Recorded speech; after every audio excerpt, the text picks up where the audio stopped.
La compagnie Franck Muller a une destination de fabricant de montres compliquées. C'est le Master of Complication. Nous devons assumer pour vraiment que ce titre ne soit pas usurpé. Toute la fabrication se fait en interne.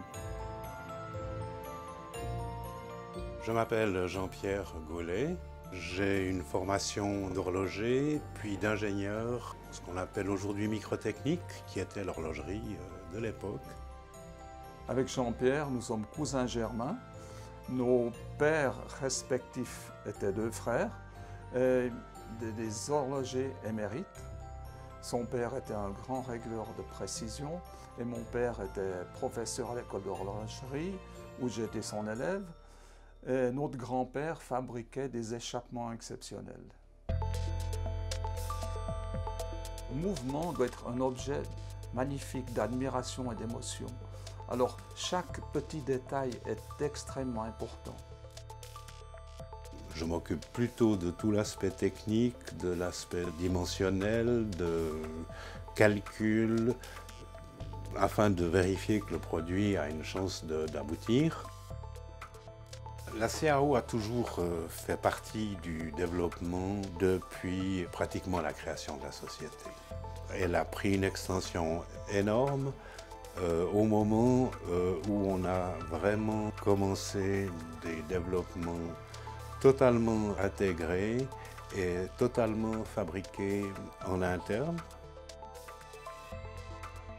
L'avantage de SolidWorks est de pouvoir réaliser rapidement des développements complexes, ce qui nous permet d'avoir une réponse très rapide du département de production qui va nous dire oui, c'est possible, ou bien non, vous êtes malade. Ainsi, on arrive à avoir très rapidement une idée sur la faisabilité d'un projet. Dans le groupe Franck Muller, la dernière création est la Giga. L'idée de la Giga, c'est de s'inspirer de ce qu'on appelait à l'époque le chronomètre de marine, qui était l'instrument de bord de tous les vaisseaux qui permettait de calculer les longitudes. Ils avaient un énorme système réglant, un balancier gigantesque, souvent avec un tourbillon.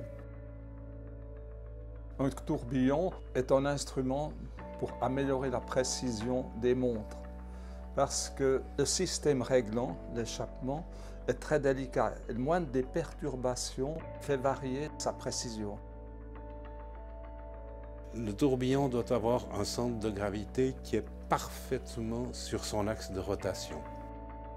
Le logiciel nous permet de le calculer d'une manière extrêmement rapide et d'apporter toutes les modifications nécessaires pour recentrer cet axe de gravité par des évolutions du design et par des modifications de la forme et de la géométrie des pièces. Ça, c'est un appui qui est extrêmement important. On avait une autre exigence, c'était que la montre soit plus belle devant que derrière. C'est-à-dire qu'on enlevait le cadran et on montrait le mouvement. Ce qui nous a obligés à retourner tout le système et à créer un mouvement unique.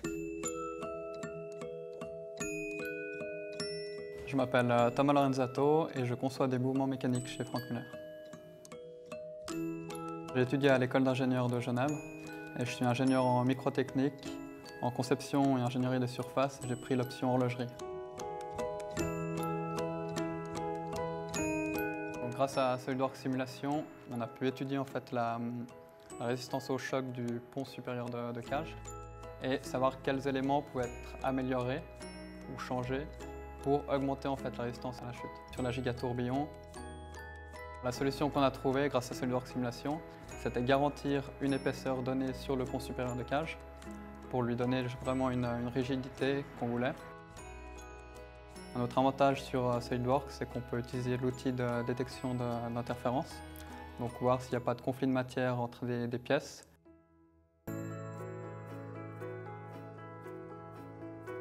Pour réaliser des montres, il y a environ 50 métiers différents. Tous nos fichiers SolidWorks ils sont archivés sur SolidWorks Enterprise PDM, que ce soit des pièces, des assemblages, des fichiers techniques pour la fabrication, ou des plans d'assemblage pour les horlogers. D'avoir tous ces corps de métiers différents sous la main nous aide beaucoup dans la réalisation, surtout dans les prototypes où il faut fabriquer des pièces, il faut les tester.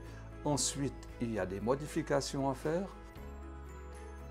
L'évolution qu'il y a eu, c'est surtout dans le design de l'horlogerie. Il s'est fait des choses complètement folles et il s'en fait toujours.